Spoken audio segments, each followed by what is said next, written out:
Hey, everybody. Good evening. Welcome to you. It is April 14th, 2025. I'm a little bit late tonight. There was so much happening at court today. Just going to pull up my slides here that I wanted to get it all in, and we're going to need 5 hours. Just kidding. We're not going to go for 5 hours, but I just want to thank you for being here tonight and hope you know that I appreciate it. And it was good to be back in the courtroom after a 3-day weekend. It is the 14th of April, as I mentioned, and please leave your comments and your thoughts in the comments below, and your questions too. Let us know where you're watching from, and we will get to those a bit later on today. We have a lot to talk about today. Let's just get straight to it.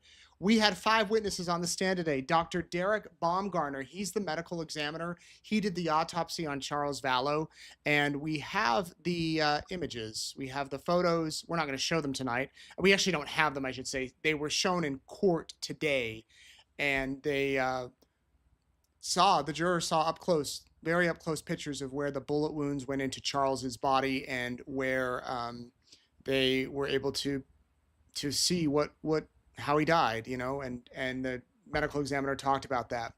He was followed by Mark Sari, who works for the Office of the Inspector General, the Department of Social Security. Mark Sari, we know, testified in Idaho at both Chad and Lori's trial. He knows and testified about the fraud that was taking place on Lori Vallow trying to get her life insurance from her husband, Charles, after he died.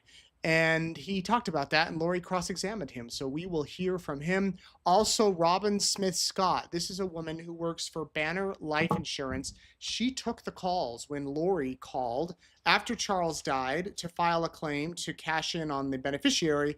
But she also took the call when Lori called back and said, wait a sec, I'm not the beneficiary. Why? I'm going to play both of those calls for you tonight. The second one I don't believe we've heard. We have heard the first one. Jeff Moberg works for the Department of Emergency Management. He did the gun testing, the testing of the gun that Alex Cox used to kill Charles, along with the testing of the bullets and the ammunition. I did not know they do these type of tests in water. So he fires the gun in water, and it sounds fascinating. In fact, that's a story I'd love to follow up on one day. We also have Detective Cassandra Younklin, who was here, and she testified, and she is it was a fiery testimony. I would say not a fiery testimony. I should say that Lori really had questions for this detective. She is the one that did the interview with Tylee and with JJ, with Tylee and with Lori, and with she didn't interview Alex, but she interviewed Tylee and Lori, and we'll talk about that. Not only that, we got some bonuses for you tonight. Detective Hermosillo and Detective Wheeler are here from the Rexburg Police Department. Came all the way from Idaho to be here today and tomorrow. I caught up with them after court. You'll hear what they had to say. Susan Bin, the court artist, who is just a fantastic artist. She was in Lori's trial. There were 2 court artists there. There was the permanent one who was there, Lisa, who did a good job. Susan Bin came out here to visit. She came to Idaho for about a week, and now she's back out here. By the way, I just realized I forgot to turn off the air. I hope that's not messing with the microphone. If it is, Peggy, ping me, and I will turn off the air. I'll leave you guys for a minute and turn it off because I know some of you, it picks up the mic. It's really hot in here, though. Actually, it's cloudy right now in Phoenix. I think it's going to rain. That'll be nice.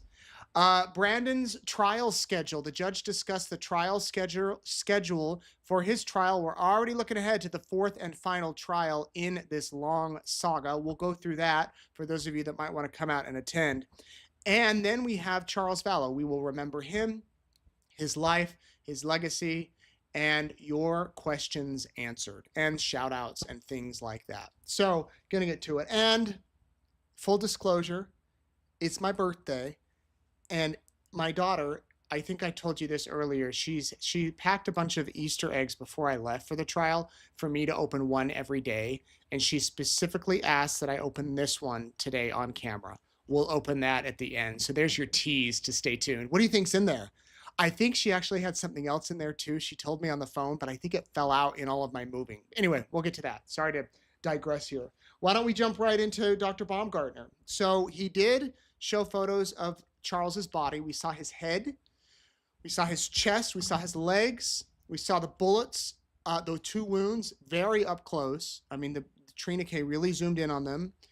We saw that he had abrasions on his legs and knees that were caused likely at the time he died or right before. Likely he fell to the ground and caused some scuffing on there. We talked and learned about stippling, which is when gunpowder strikes the skin after the bullet enters. And normally that happens very close, within 2 to 4 feet. If you're close to someone and they fire a gun right at you, stippling could be caused there. The closer you are to a person, the higher probability that there will be stippling. And then Trina Kay asked Dr. Baumgartner about the trajectory of bullet number 1. Remember, this is the first bullet that went through Charles's heart. Actually, I'll just let him explain how he described and learned during the autopsy how that bullet traveled. Where was the exit wound associated with this gunshot wound to the chest?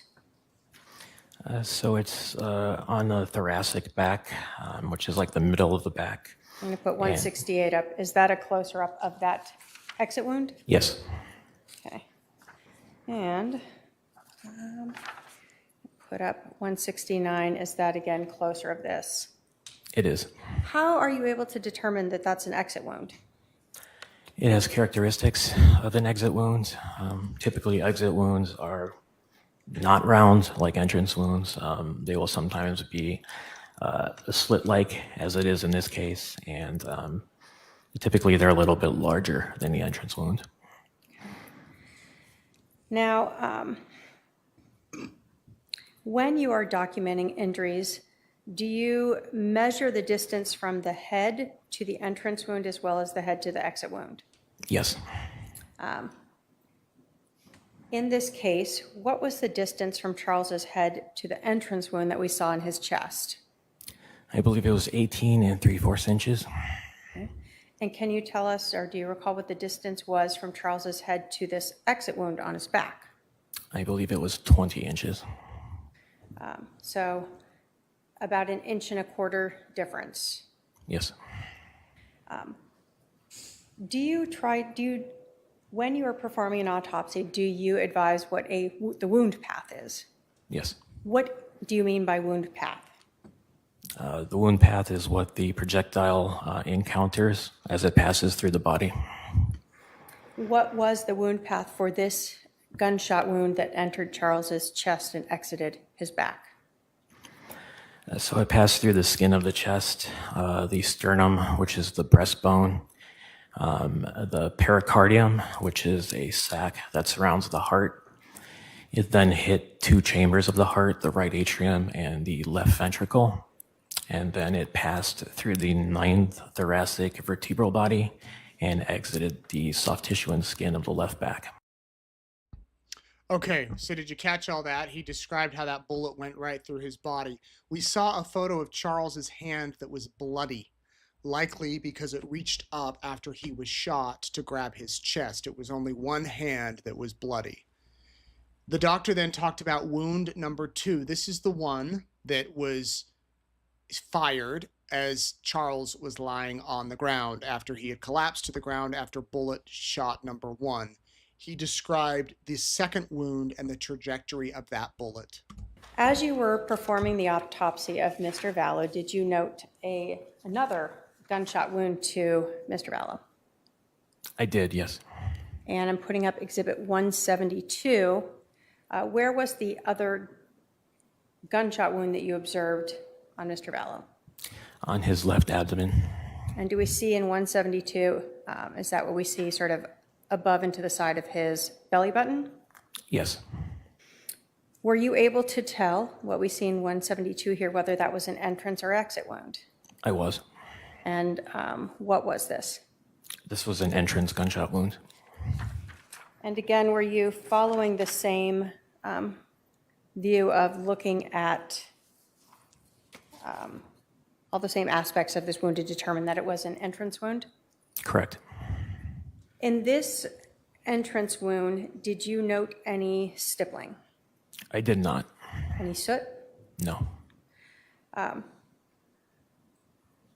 So would that tell you that the individual or the muzzle of that gun was more than 4 or 5 feet away from the victim?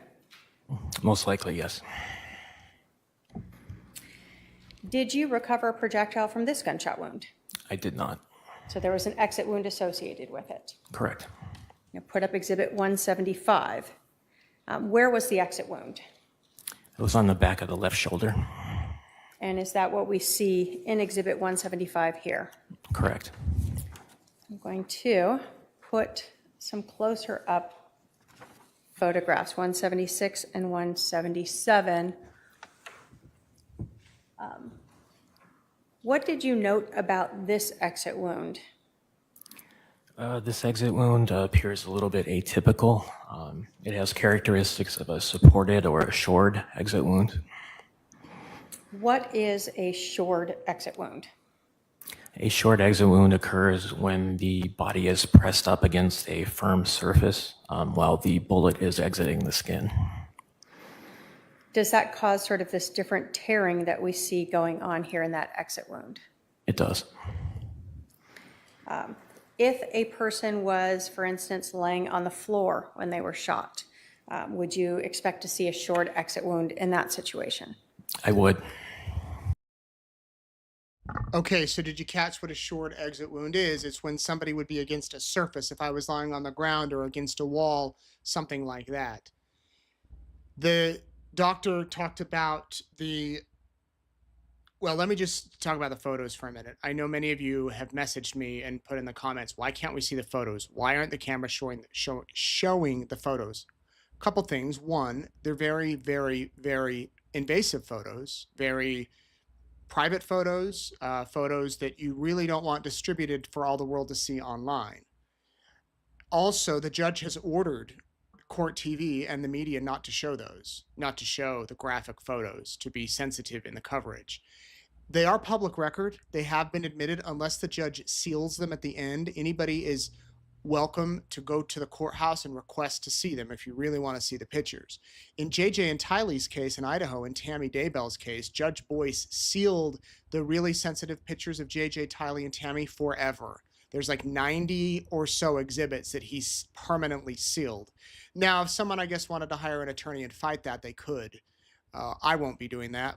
And those are photos that they shouldn't be out there for everybody to see. And there was a blogger or a YouTuber a couple of years ago that actually obtained all the evidence from a trial, including autopsy photos, and then charged her viewers if they wanted to see them, and got a lot of backlash about it.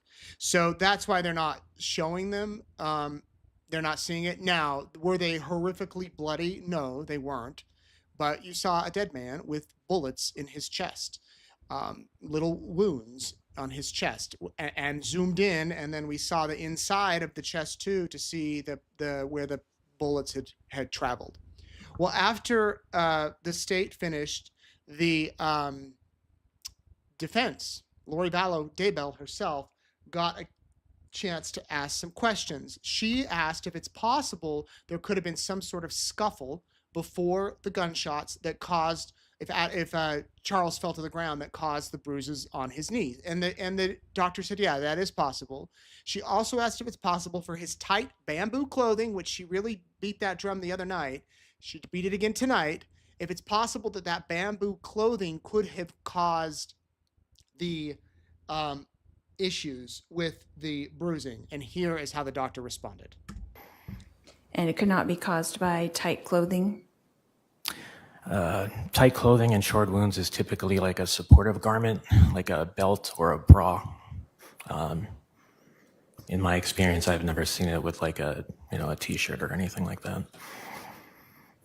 Are you familiar with bamboo clothing? I am not, no. Or how tough that material would be? I am not. Okay. So she brought up the bamboo clothing, and what happened after that is Trina Kay did some questions of her own to follow up about the bamboo clothing and what really could have caused that or whatnot, if it could have caused that. And he said it would be very, very highly unlikely. All right, then we had some jury questions. Let me read them to you. Was there a significant amount of blood in Charles's left lung? Baumgartner says not in the left lung, but the chest cavity. Follow-up, does that suggest the heart was still beating during the second shot? Baumgartner says the heart could have been beating, but it's also possible the blood spilled into the left cavity from the heart. So the heart could have been filled with blood and then it spilled into it. Was there blood in his throat or mouth? There was not. No further questions. So that entire testimony, if you want to hear it, we've got on youtube.com/East Idaho News. Next witness was Mark Saari, Saari. He's an inspector general with the Department of Social Security. He testified that Tylee was getting $1,859 a month. JJ, once, because her father died, her biological father, Joseph Ryan, died. Once he died in 2018, she started to get $1,859 per month. That's meant to be used for her expenses of not having a parent and for school or food, clothes, whatever. When Charles passed away, when Charles died in 2019, Lori applied for benefits for him and for her. And once they were approved, it was authorized that JJ would get $1,951 a month, so almost $2,000. And then the first initial payment, he got back pay because they didn't pay him for like 2 months. He got $3,902. So $1,951 a month. Lori also got $1,951 a month. So nearly $4,000 a month coming in between the two of them. Plus Tylee's getting $1,859. Nearly $6,000 between the three of them. Once JJ and Tylee died, nothing was ever filed to stop that money. So $6,000 a month, I don't know, is it taxed? I don't know. Some of you out there might know. I would imagine that Social Security is not taxed. So you're getting $6,000 a month tax-free. That's not bad, even if it was taxed. Lori also got a back pay of $3,902 when she received the money after she went and met with Social Security following Charles's death. That's because she was now a single parent with a deceased spouse. Here is what Mark Saari said about the benefits and the what happens if somebody gets remarried if they're getting these benefits. What is a representative payee?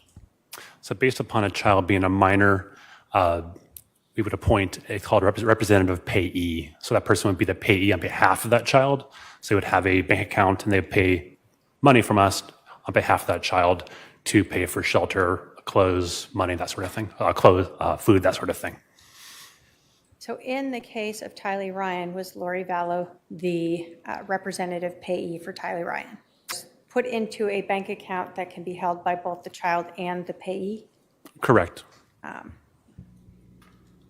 Now, if Lori Vallow was married in June of 2018 to someone else, not Tylee's father, would she still receive that mother of survivor benefits?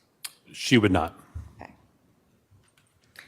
How does a person go about applying for survivor benefits from Social Security? So upon the passing of the recipient, say a father, they would have to go into the office or apply online and then have an appointment to confirm the details for that survivor receiving benefits on behalf of that descendant. You have there that he said that she would lose that benefit should they have gotten remarried. Now it was Lori's turn to question him. And Lori seemed, Mark Saari said it out, that the process is your spouse dies, you go to you can apply online, then you have an appointment with someone at Social Security and you meet with them. You then find out through a packet that's sent to you in the mail what type of benefits you'll be receiving and how much money you'll be getting. You apply for these things. It's not like they say, actually, you get this, you get this. They're not deciding that. You're applying for them. Then they're deciding if you do get it or you don't get it.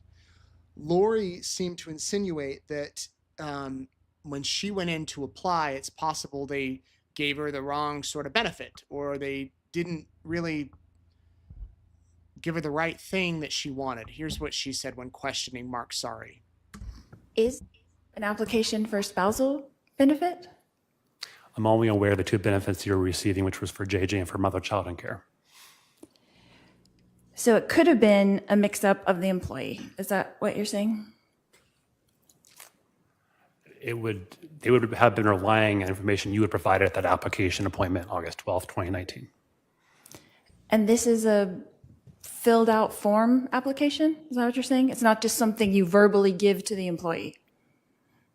I believe you could do it online ahead of time, but you were present, I believe, on August 12th at the office to go through line by line, I believe, with that application. So if I thought I was getting, if a person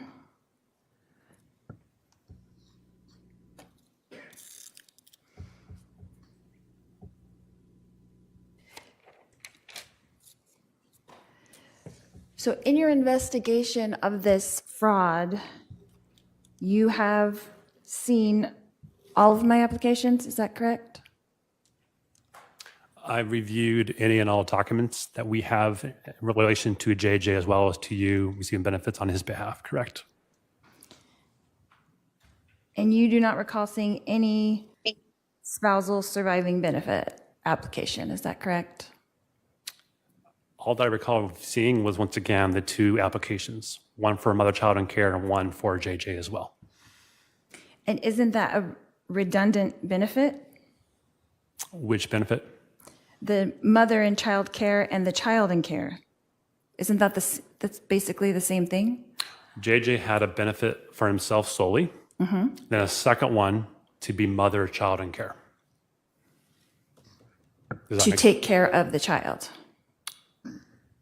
Correct. The child has to be under your care, custody, and control during that time period, correct? So when you're receiving these Social Security benefits, they want them to be for the things that you stated previously, right? I gave a few examples, but it is for the benefit of the child, correct? Right. And it's supposed to be spent on food and clothes, and it can be spent on an electric bill, and it can be spent on rent. They want you to utilize that money on a monthly basis. Is that correct? Correct. Or you could also conserve it for the child as well, but that is correct. And that they can do an audit any time of your account to make sure that you're spending it on those correct things. Is that correct? I believe so, yes. And they want it to be spent every month, and you can't really save it for college. Is that correct? No. So if an employee told that to a recipient, that would be incorrect? The benefit is for the child. The money can be saved or spent on the child. So if a recipient was told that all the money has to be spent every month on the care for the child and could not be saved for college because it is Social Security. The objection sustained for, it's straying into you testifying, ma'am. To catch that, Lori was testifying, trying to insinuate again that she was told by the Social Security person that she had to spend the money every month and couldn't save it for college. Mark Sari says, no, it's for the child. It's for them. You can save it for down the road, or you can spend it every month. We had another juror question on this one. Here's what the jury asked. Were payments to Lori Vallow stopped after your investigation?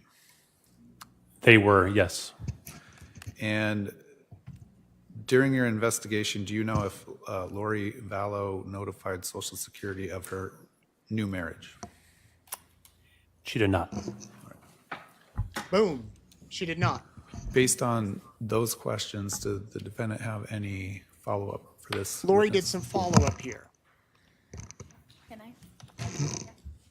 Do you have any follow-up? Yes. Yeah, go ahead.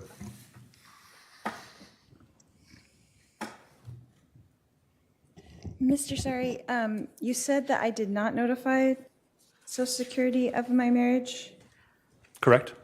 that you know of. To my knowledge, you have not? No. Okay. So you don't know if in Hawaii I was at the Social Security office and notified them? Sustain. It's, again, But you're, testifying. so would you have all of the information from every office in that regard? From our review of their records, there is no notification at all of you ever notifying Social Security of that marriage. Of the records that you had access to. Is that correct?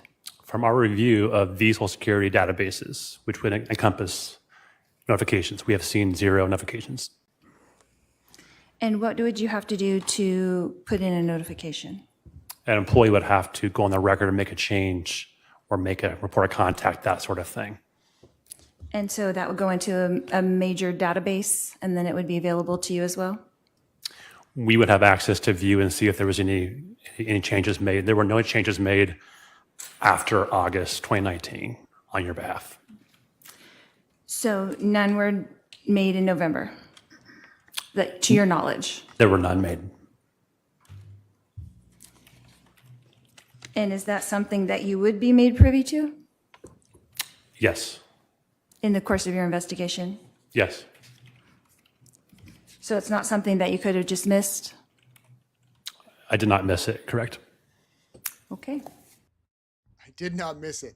What he's trying to say is, listen, you get married or they find out, you go to the Social Security office and you say, I'm married now, I can't get the benefit. And also, if the benefit snuck through on accident, I'm sure there's a way to pull the bank records. I'm sure there's a way to go back and check how many times the person was paid. And Trina K followed up by saying, this is done like in a master database, right? It's not like you're just grabbing a piece of paper in Hawaii and saying, here's how it goes, and then you don't tell anyone in headquarters or whatever. That's not how it works. After Mark Sari testified, we heard from Robin Smith Scott. She works for Banner Life. She happened to be the lucky one working a few days after Charles died when Lori Vallow called up and said, I need to make a claim. We've heard the first part of this call. There's 2 calls. There's one when Lori calls up to cash in on the beneficiary to get the money. Then there's a follow-up call that happens after Lori learns by email that she's not the beneficiary. Lori calls Robin, Robin calls her back, then they play a little bit of phone tag before they finally touch base. The jury heard both of those calls. They're not very long. I want to play them both for you back to back so you can hear part 1 and the demeanor in Lori's voice, also the fact that she mentions Charles was shot, but she doesn't really want to put it in there. And then the second call where Lori claims to know all about life insurance because she works with her husband who did this, yet she has a lot of questions. Here are the calls. Sure.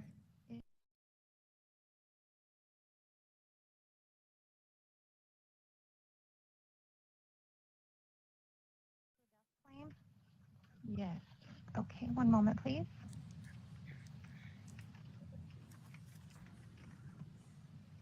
May I have the name of the insured? L. Charles Vallow.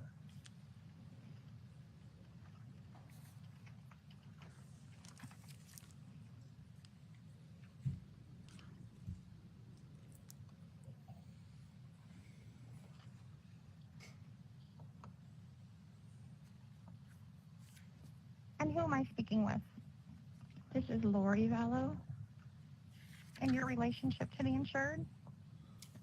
He's my husband. Okay, one moment.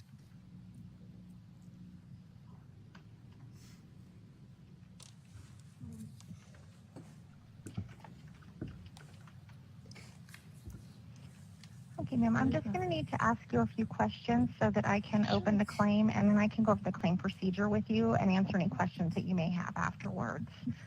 That would be great. Okay, first of all, may I have your daytime phone number, please? Sure, it's 8.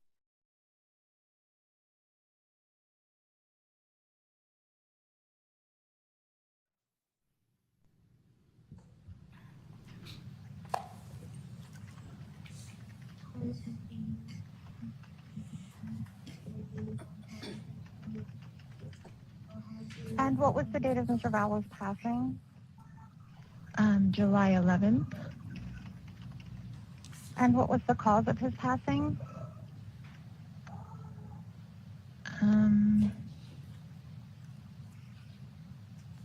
Well, he was shot. Okay, so I don't know how I want to put that. Okay, all right. And I hate to ask, but is it? Yeah, you can just say yes or no. Was it a homicide? No, it was an accident. An accident, okay. Mm-hmm. Okay. And what state did he pass away in? Arizona. Okay. Okay, just bear with me for one moment. I just need to pull up a few other things. Okay.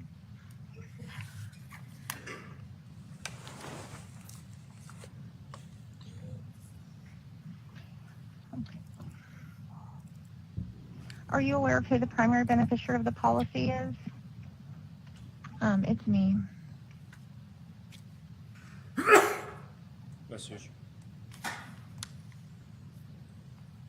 Okay. And may I have your, I'm sorry, one moment. My computer just went away for a second. Okay.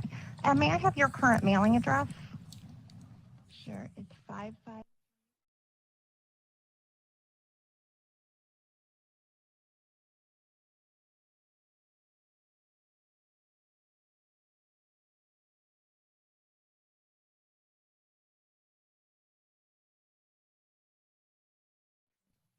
$85249.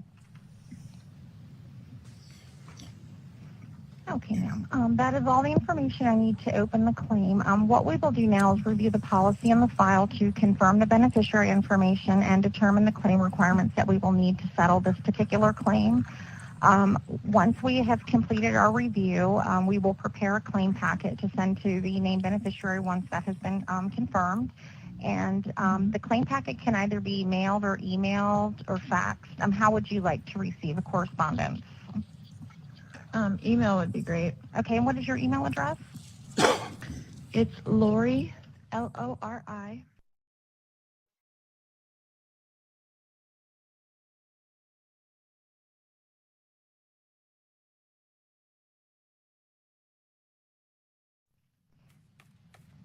Okay. All right, so you should receive an email from our office within the next 3 to 5 business days or sooner. It will have the instructions listed. Once you receive the information, if you have any questions whatsoever, please don't hesitate to give our office a call, and then we can go from there. Okay, is there anything I can help you with at this time? That's it, I think. Okay, ma'am. Well, I'm very sorry for your loss. You take care of yourself. Thank you. Okay, bye-bye.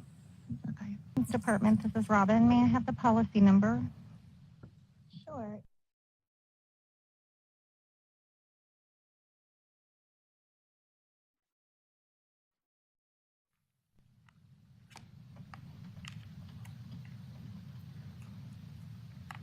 Okay, I do have the policy pulled up. Who am I speaking with? This is Lori Vallow. I'm returning your call. Yeah. I missed you. Okay, no problem. Let me just get all of this information up.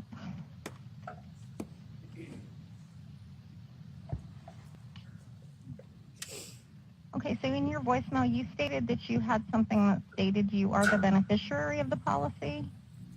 Right. So I have the original policy where I was the beneficiary, the sole beneficiary, and then we changed the policy to where I was 80%, and we added 2 people, the Porches, who invested in our company for each 10%.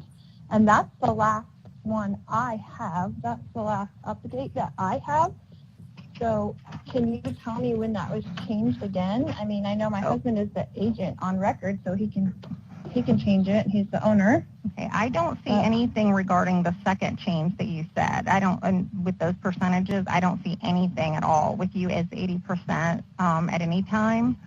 Okay, so maybe that's something he just told him he was going to do. That's just a handwritten copy I have that I found. So. Okay, so well, I really can't give too much information, but I can tell you that the beneficiary was changed in March of this year.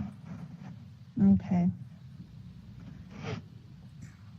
Okay, I'm trying to figure out what he was doing since we have 5 kids and we've been married for 15 years.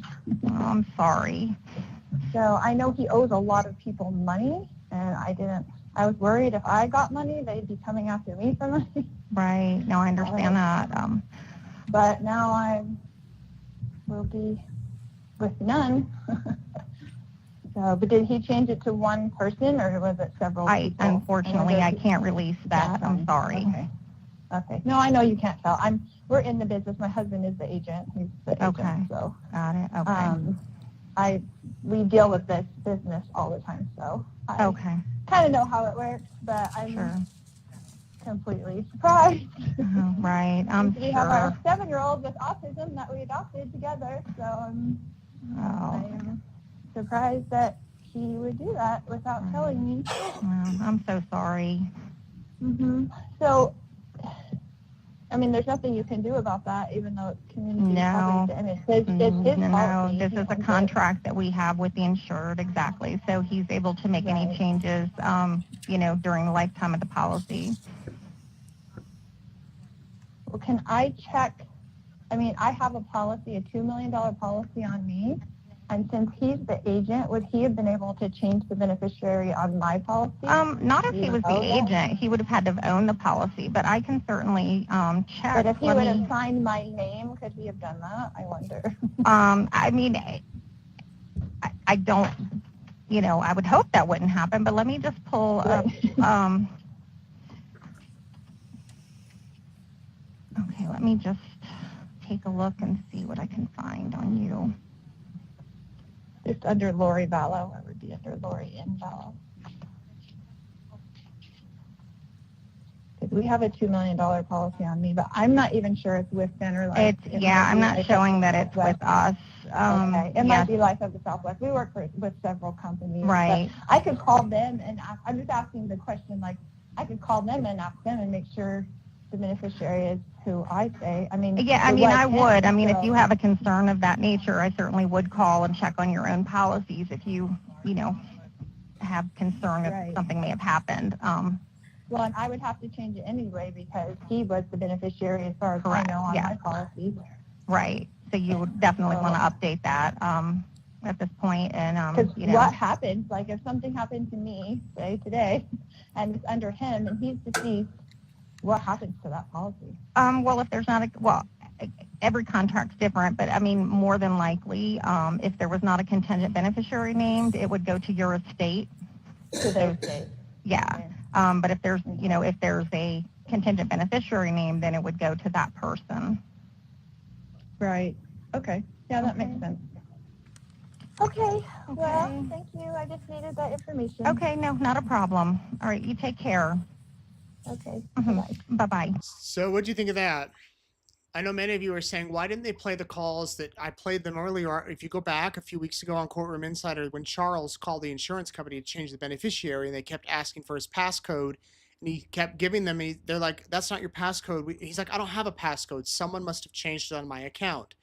I think that a lot of us believe it was Lori, but I don't know if there was ever any factual evidence that came out that said it was her. Now, the insurance company probably knows, and maybe at this point, they don't, the state doesn't need to bring that in. I mean, they don't have anybody else from the insurance company on the witness list. Or maybe it's just, I don't know, whatever ended up happening with this. Regardless, Lori thought she was getting the money. And one of the interesting things is that she told this operator, Robin, that, I know insurance. My husband does this for a living. Yet she had a lot of questions about how it works. A lot of questions. Lori had no questions for her, though, on this particular day in court. She didn't ask any follow-up questions to Robin. And so she was dismissed from the stand.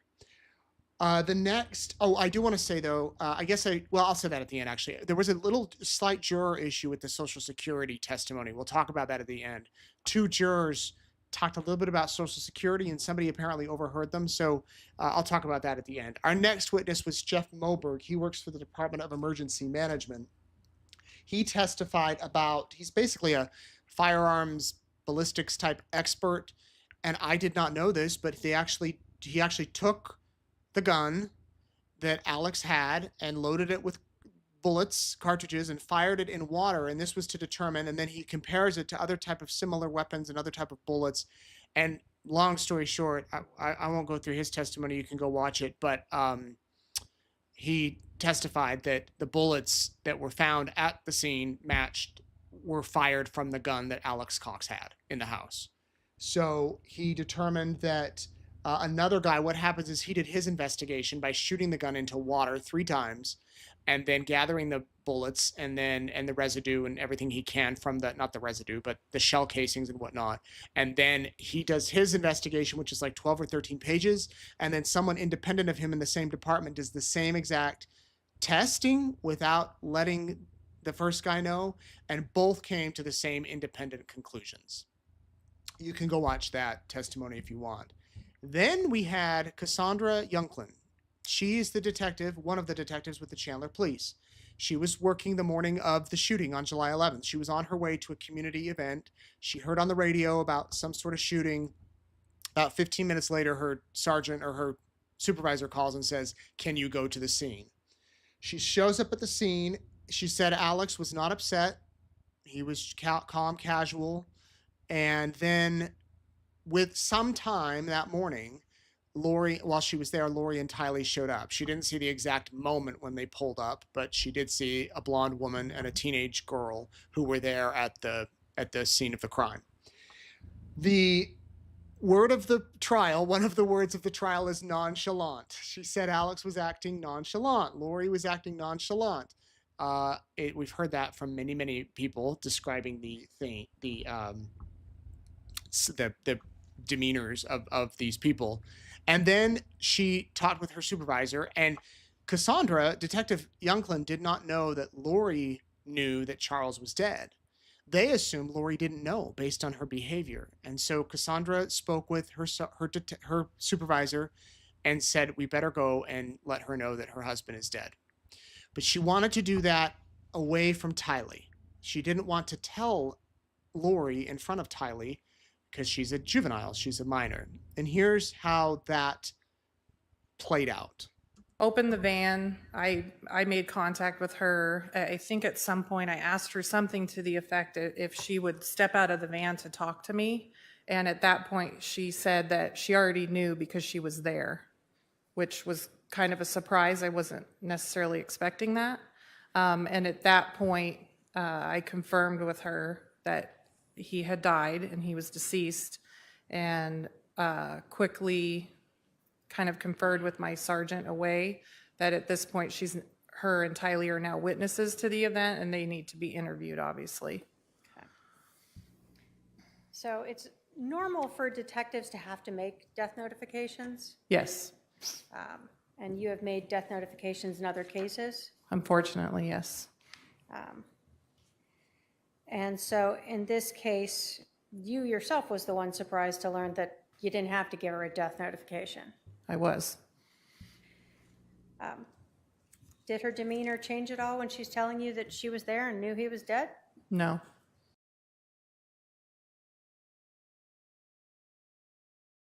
After that, Lori and Tylee were in a van, like a victim services van, waiting.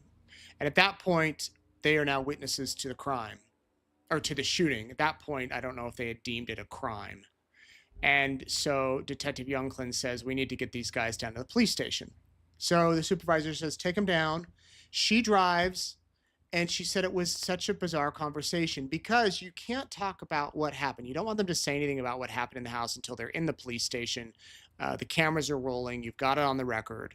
But you also don't want awkward silence. And so it was small talk along the way. They get to the police station. They went to the Family Advocacy Center. So it's separate from like the main PD. This is like a place where victims can go, and it's a little softer environment compared to like a hardened interview type room.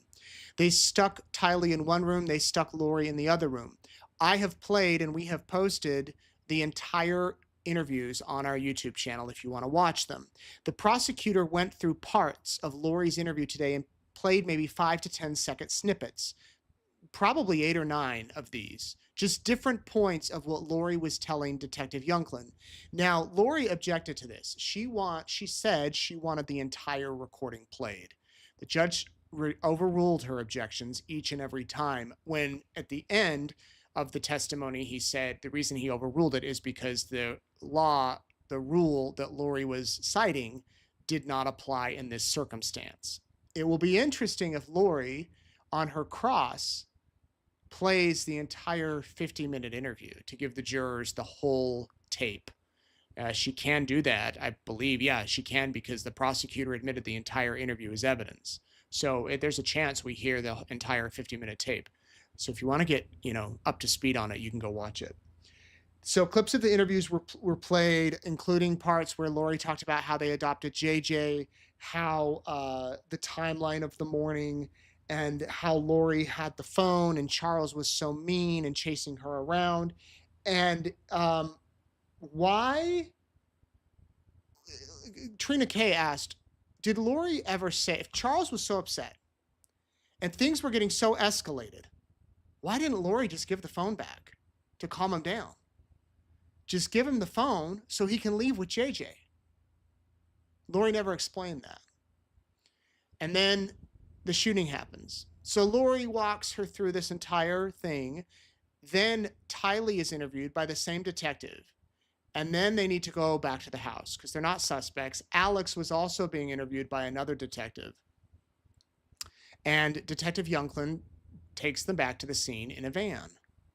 All three of them. And again, it was another very, very weird drive in the car, in the van.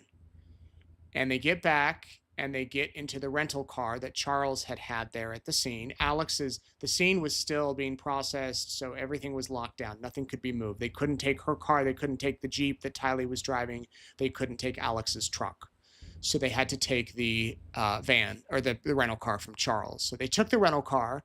Then Detective Younglin spoke with some other guys at the scene, and they said, we need Charles's phone. Where is Charles's phone? Lori had it the entire time at the police station during her interview and never handed it over. So Cassandra Younglin calls Lori twice on the number she gave her, and Lori didn't answer. Well, Lori had another phone, another personal phone that was hers. They come back to the scene, Alex, Charles, Alex, and Lori and Tylee. And Detective Youngkin goes up to talk about Charles's phone. And here's what happened. So you're at the house, you see Lori and Tylee. Did you go ask her about it? I did. So can you tell us about that? I walked up to where the vehicle had pulled up. Tylee was actually still inside the car, and I asked them if they knew where Charles's phone was. And at that point, they volunteered that they had the phone. I believe Tylee pulled it out of the cup holder to hand to me. And I asked them if they knew what the passcode to the phone was, and both of them were able to give me the passcode. And I took custody of the phone from them. Did Lori tell you anything about where she found the phone? I think she said that she found the phone in the car. When you were asking her about her now deceased husband's phone that she found in the car, what is her demeanor like when she's interacting with you again here? It's the same that it's been the whole time. Pretty calm and kind of unaffected by what's going on. Did it seem odd to you that she said that she found that inside his car when she was talking to you about having it in her hands and refusing to give it to Charles? It struck me as a little odd, yes. Again, more odd behavior from Lori at the scene.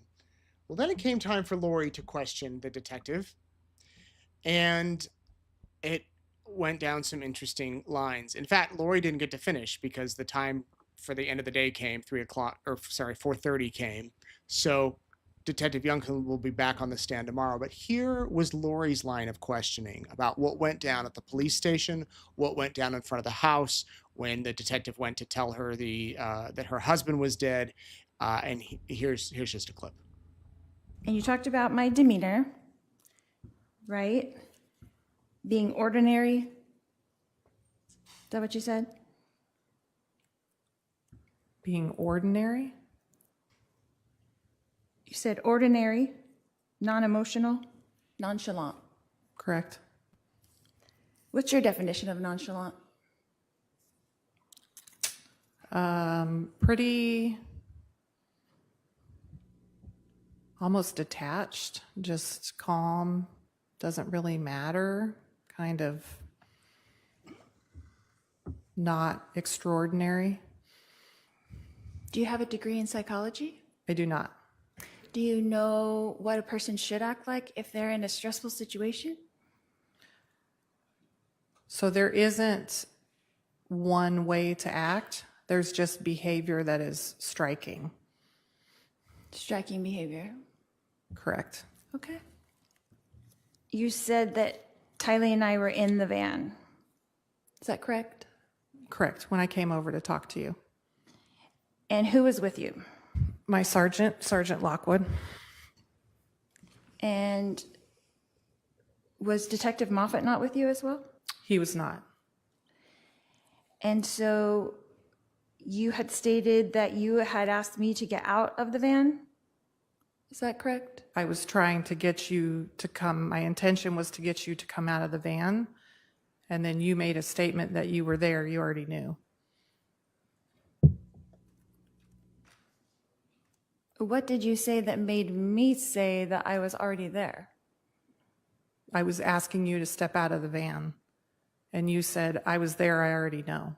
I already know what? That Charles had died. I was trying not to tell you in front of your daughter. That would have been nice, but that wasn't the point. How did I know you were coming to give me a death notification? Can I object to speculation? Sustained. Did you notify me that I'm going to give you a death notification? I don't want to do it in front of your daughter? What did you say? It would be slightly redundant to tell you I was doing a death notification if I didn't want to tell you in front of your daughter. Why would I say to you, I already know? Sustained, that's the form of the question calls for her to speculate about your state of mind. So did you speak to me giving me a death notification, or was it Lockwood, sorry. Who spoke to us? We were both involved in the conversation. And what was said to us? You said that you were there and you already knew. And at that point, shortly thereafter, I asked you if you and Tylee would come back to the station to do interviews so I could talk with you. You asked us if we would come, or you said we're going to go down to the station and interview you? I asked you if you would come. It was a consensual contact. It was a voluntary interview. And is this on body cam? I did not have a body cam at the time, no. Did Lockwood have a body cam? He did not. He was assigned to investigations. So we voluntarily went to the station, is that correct? Correct? And you drove, is that correct? I did. And it was a 20 or so minute drive. About that. And we arrived at the station, and you separated us into 2 rooms, is that correct? Correct. And did you ask me permission to speak to my minor daughter? I indicated to you that I wanted to interview both of you and that we would go do the interviews in the Family Advocacy Center. And what is the protocol for interviewing a minor? It depends on the circumstances where you're interviewing them. Okay, and are you a certified forensic interview of children? I am. And so would that be something that you would ask the parent if you could interview the minor child? It depends on the circumstances. Okay, and did you ask me? I did not specifically ask your permission.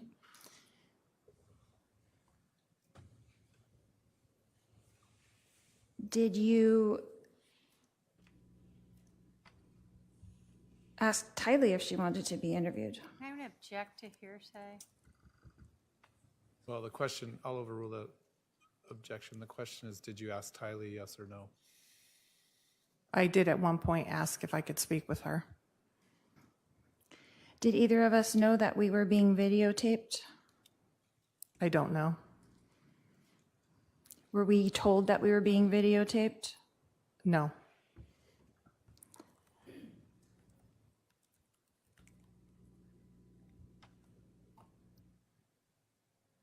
At that time, when we entered into the rooms, you left Tylee in there alone and came in to interview me. Is that correct?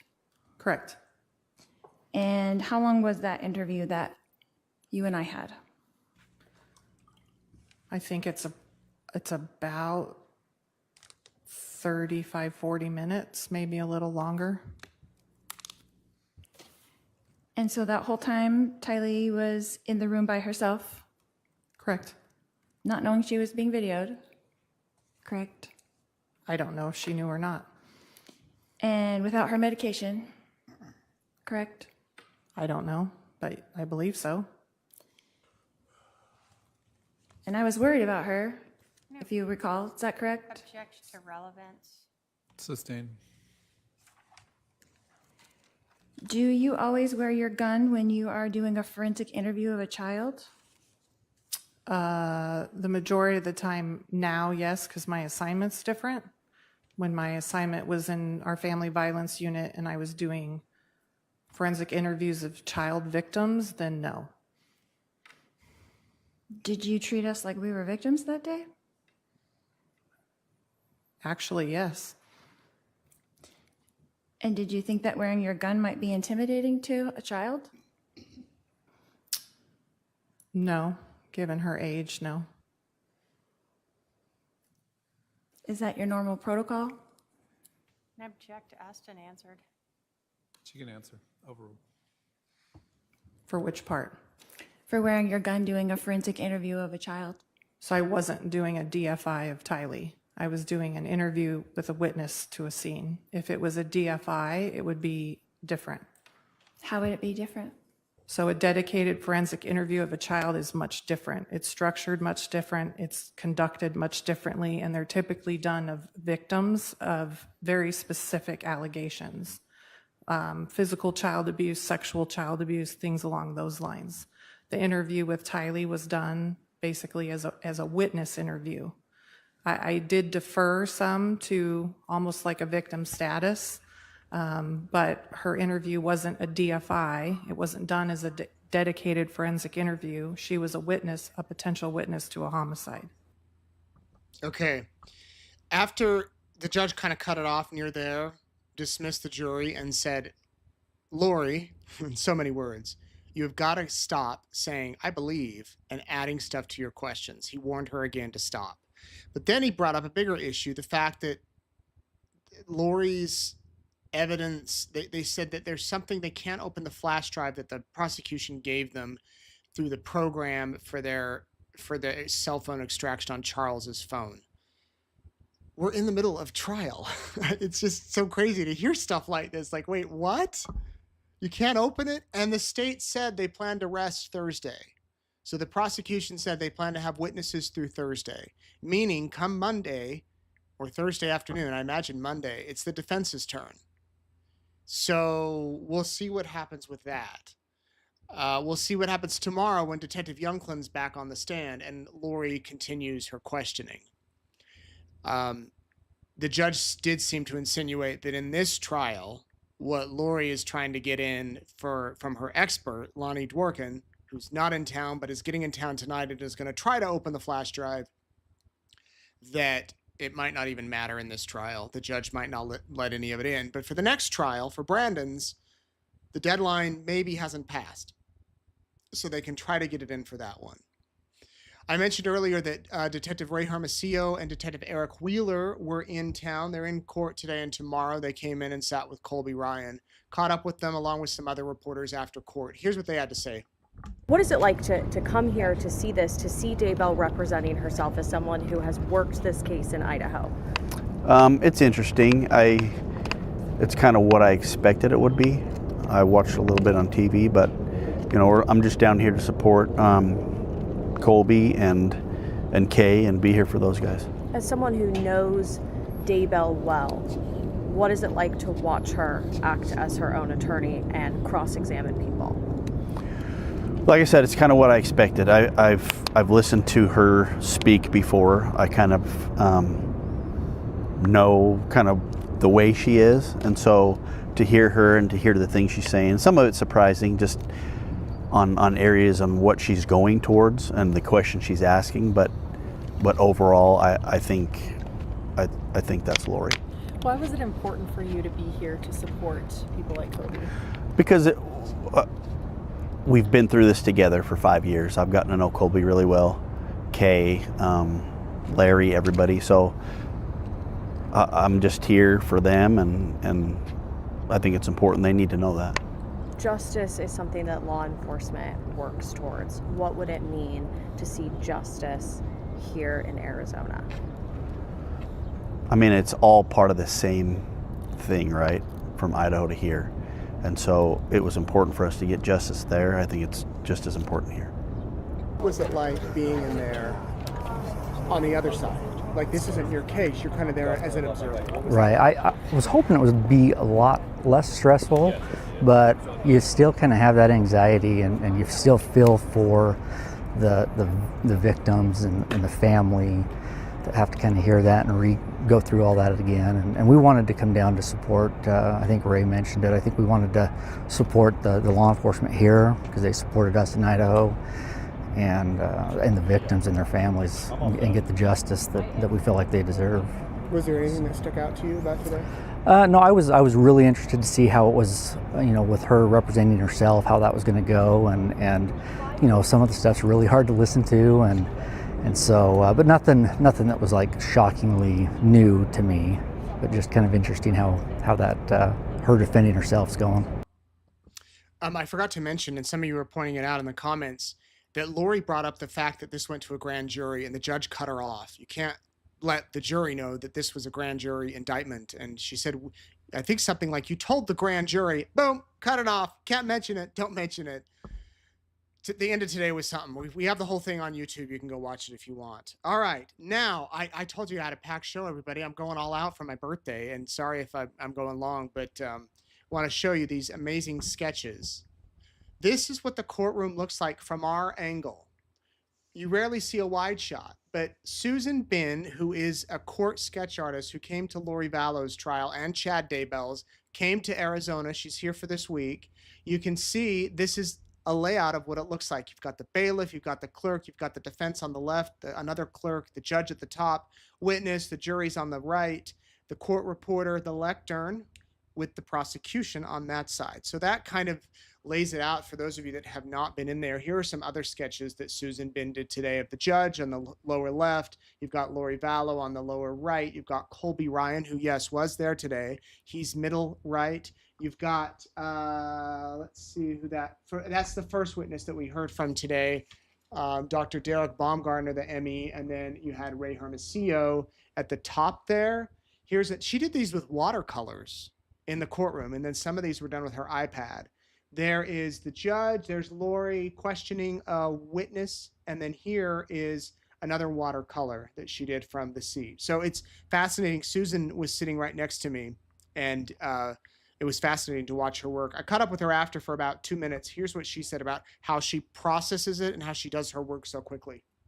So why did you decide to come back or come here to this trial? Well, I did her trial, and I did Lori Vallow's trial in Idaho for a week. And I've been following this case for a very long time.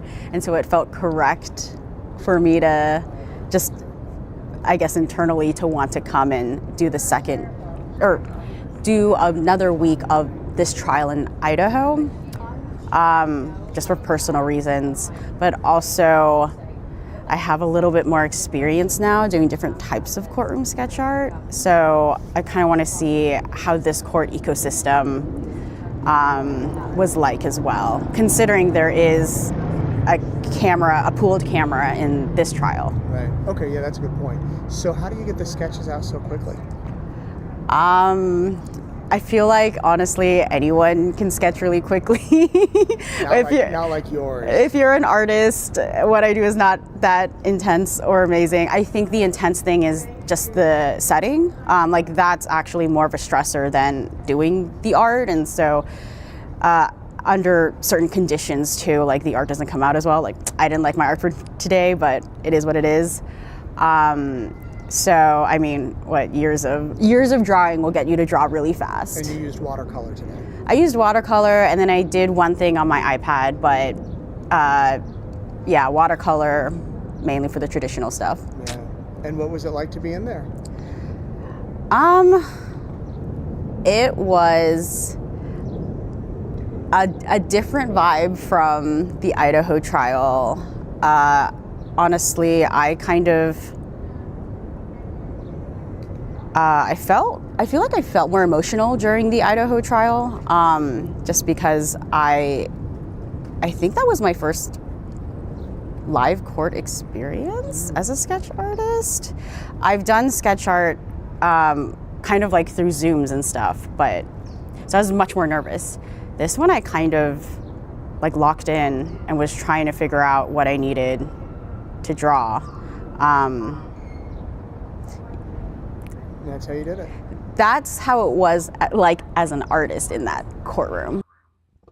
You can follow her on X. It's at Bont Mercy, at BONTMERCY.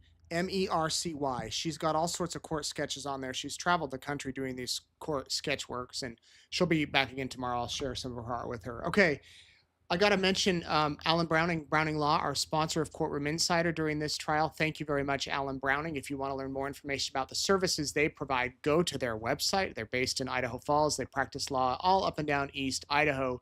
Hope you're ready to practice some law in June. Are you ready for June? Because this trial for Brandon Boudreaux is a little spread out. Here's the schedule. As of now, the judge announced it today. We have on May 30th, voir dire. So that is, I believe, the last. Okay, let me give you, a lot of you are like, who's Brandon? Brandon Boudreaux was Lori's nephew-in-law. He was driving home from the gym when he was shot at and almost killed. He survived. He wasn't hit, but the window was blown out in his car. Alex Cox fired the gun, most likely from the Jeep that had been in Idaho that he drove down and fired at Brandon. Lori is charged with conspiracy to commit Brandon's murder. So they are saying that there's going to be surveys that go out to potential jurors, a pool of 300. On Friday, May 30th, they'll do individual voir dire questioning. June 2nd, the following Monday, is when opening statements will happen. The trial will be held June 2nd through the 6th, including Fridays.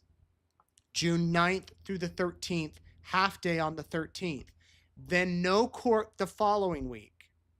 And then trial from June 23rd to the 25th. No court the 26th or 27th. And then June 30th through July 3rd. I know that's going to be hard to keep track of. There's judicial conferences here in Arizona during that month that the judge has to go to, that the prosecutors have to go to, but also the judge is rotating out into a different department, a different type of law. So they have to get him, he wants to finish these trials out. I don't know if it'll really go from Memorial Day to July 4th. That's what it's looking like around that time. It might finish mid-June.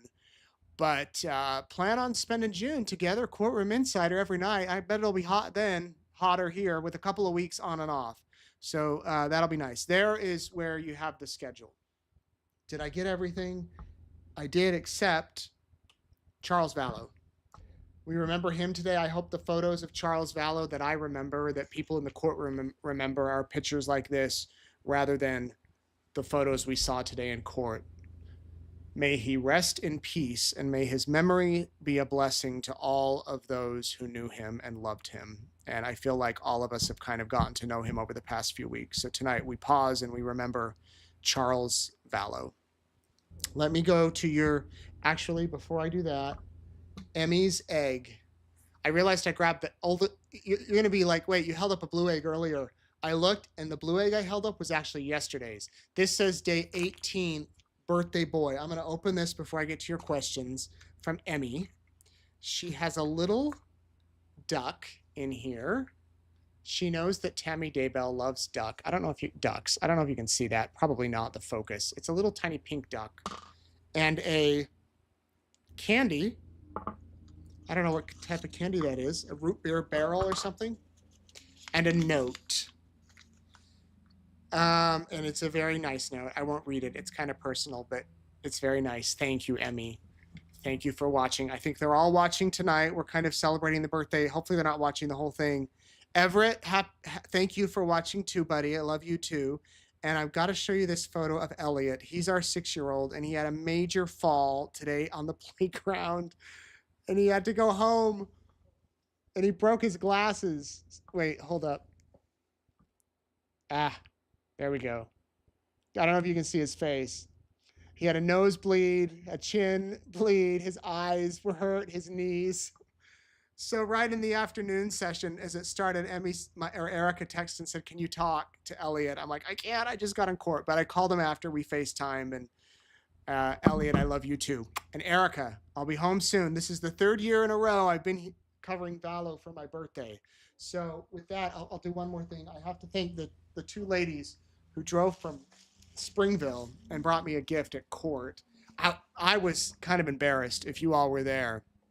When I showed up today, I walked down to the group of people that was already there waiting, and somebody said, "Hey, it's Nate's birthday," and they all started to sing happy birthday.